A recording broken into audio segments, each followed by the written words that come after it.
Hey everyone, welcome back to another Music Monday. This week I have Jordan and Brendan from the band Spike the Media, and they're going to tell you all about their band. Stay tuned!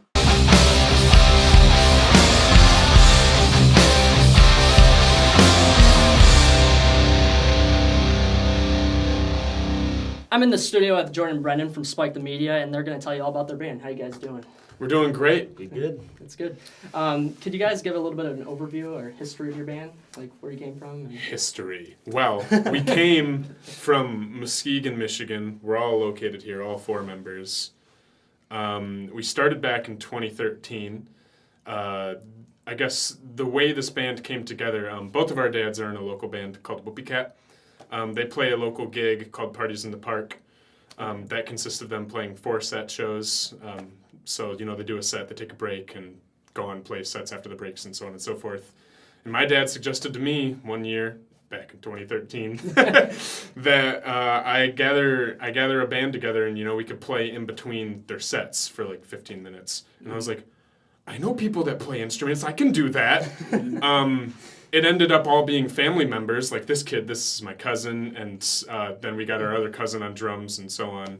But yeah, we put together a little group and we learned 4 covers and then we wrote our first original, which was called Joyride, and we just played those same 5 things in between each set. And what would you guys say are your influences, like for each of you as players? What do you got? I I mean, as far as me, I know for writing, like some of my biggest influences would be definitely the first one is John Mayer right off the bat.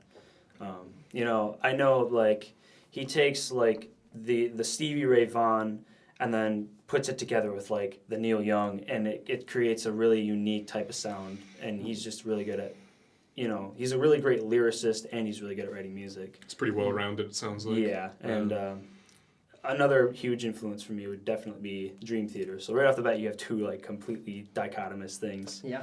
Wow, but yeah.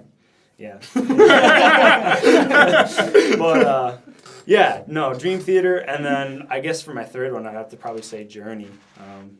I just love Neil Schon as a guitar player, so. Yeah. And what were your influences, Brendan? I'm a huge Foo Fighters nerd. Dave Grohl is my god. His books are my Bible. That's how I live my life. And then I guess my next biggest influence, I love Bring Me the Horizon, which is like still rock, I guess, but they're definitely more aggressive, a metal group. Mm-hmm. And then my third influence, which is probably the band that got me into music as a whole, is An Endless Sporadic. They had a song off of Guitar Hero 3 called Impulse. And I was playing Guitar Hero with one of my buddies, and we played through that song, and I was like, whoa, I gotta learn how to play guitar, man. I gotta do this. Yeah. So what's the band name mean, Spike the Media? Spike the Media. I think, as a whole, our group is into a lot of different things as far as music is concerned. A very wide variety of different musics that we like. Very eclectic. Yeah. Collectives. Yeah. And so I think the band name kind of means like Spike the Media, as if the media were a drink. Like you're putting all your different types of drinks in. Well, yeah, it's like you got like some drink, like you go to the bar, you get your drink or whatever, and it's good, yeah, sure, whatever. Like kind of like the media that's on the radio. Like sure, I can listen to it, it's digestible. But then you like put some like secret sauce in there, you spike it, and then you drink it, and it's like, that's good stuff. Like this is a good drink. This is good media. So I guess Spike the Media is our way of saying, yo, media's boring. Let's make it better. We're going to do what we want, Yeah. And make what we want. And if you like it, great. If you don't, that's all right. All we can guarantee is that it's better than what's on the radio. I guess if you guys could be in any band, what would you be in and what would you play? Oh my gosh. This is too easy, but I hate the answer. Foo Fighters. As lame as that might sound, all their songs, like, we're like an original band and a cover band, right? And every time I listen to a Foo Fighters song, I'm like, oh man, we gotta cover that song. We have to play it. But we also don't have room to add all 6 hours of Foo Fighters material to our set. But if I were ever in a position where that was allowed, it would definitely be what I do. So, yeah, if I could be a part of any band, it would be the Foo Fighters. You'd play like the fourth guitar, would that be now? I would play the fourth guitar, that's right. Or whatever else they needed me to do. They have a keyboard Right. player now, so Yeah. maybe trombone. And what band would you play in if you could play in any band? God, I don't know. That's a really tough question. I'd love to be a fly on the wall with John Mayer. I think that I would learn a lot from that. Another band that I just recently saw in concert, I would love to jam with the Eagles if that was a possibility. I think that'd be awesome. Do you guys have a favorite show that you've played live? Favorite show that we've played live? I think we're... Frankie? Frankie It's tough. Frankie was It's a tough. good show. Yeah, playing for Frankie Ballard was a great show. I think that show was one of my favorites. It's a tie-up between that one and the opening up for higher education. Yeah, so the Frankie Ballard show he's talking about, we got to open up for him at a festival called Music Takes Action. We played an hour set, and there were 2,000 people in front of us. Dang. We were playing a big stage, real PA, and it was like our first actual experience with something of that size and magnitude.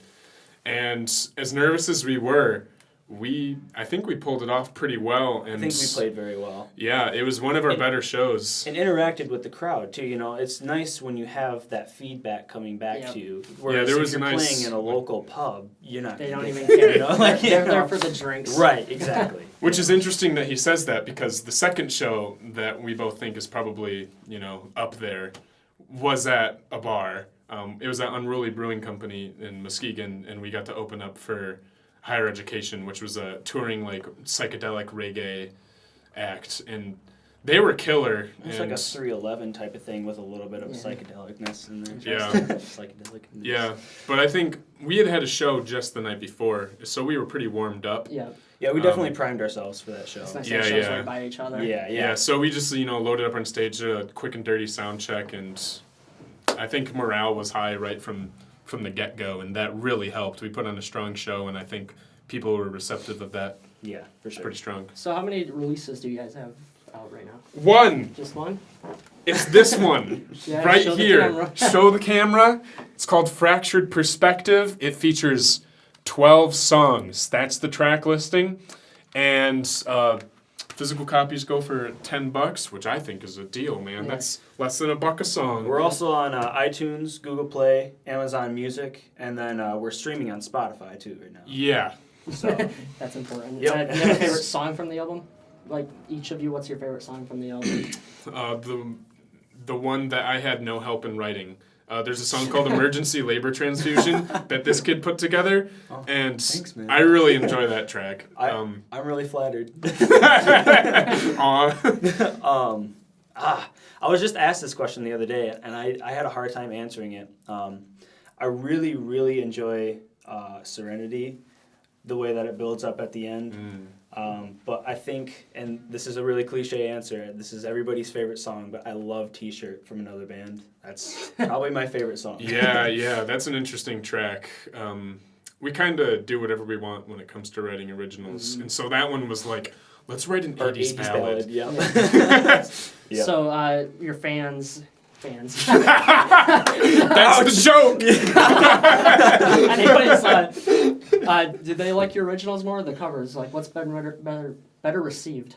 So the last show we played, which was actually the higher education show we talked about, we got a lot of feedback from the other bands that were present and the audience saying, we loved your originals, we wish you would have played more. And I think, for me at least, that's the first time I've ever gotten any feedback like that. Yeah. I think for the most part, people like to hear covers because it's familiar, but I think people also get excited about what we're doing. Yeah, Northern Michigan's kind of hard to play in because of that. Because of I mean, everybody's out to watch a classic rock band. It's kind of a monopoly on the music here is classic rock. Yeah. But I mean, I've had it where I've had a couple select people come up to me and say, hey, we really enjoy your original songs. You should play more of those. Yeah. But as a whole, typically, at least historically, people have really enjoyed our covers and songs that they can dance to or get up and, play along with. Or whatever, Yeah, so. because obviously we aren't massive or anything like that, but I think when somebody is going to a show for a band that isn't quite as big or that they don't know much about, you have to strike some sort of balance between what's familiar and what's not, so you don't make the crowd feel isolated from the experience. You have to play something that can engage them and say, all right, while we have your attention, check out this song we wrote. Yeah. I guess my last question would be, what song by Spike the Media what's your definitive song? Whoa! Hard question, I know. Let's pull out the CD here. Yeah. Look at the track take list. a gander. Holy smokes! Probably. The song that everybody knows or everybody wants to hear as far as our following would probably be T-Shirt from Another Band. Interesting. Yeah. But Joyride has been really widely received too. Because it was our first song, Yeah. It's been around for the longest amount of time. I think if you were to listen to this full album and pick a song that best described what to expect from us in general, it'd probably be Joyride. Okay. Yeah, let's go with that. Joyride. Joyride is the song. Joyride / T-Shirt from Another Band. Those are our definitive tunes. They are what makes us Spike the Media. And all these songs that these guys mentioned, I'll put in the link so you can go check it out. Sweet. Yep. Appreciate it, man. Well, thanks guys for being on my show today. It was awesome. Absolutely. Yeah. Thanks Thank for you for taking having the us, time yeah. to come out and jam. Yeah, man. Yeah. All right, make sure to check them out on Facebook. Are you guys on Twitter? We are not. right. Just Facebook. Just We're Facebook. too lazy. Facebook. Maybe those other ones later on. Yeah, maybe those other ones later. And check out the songs in the link. Thank you.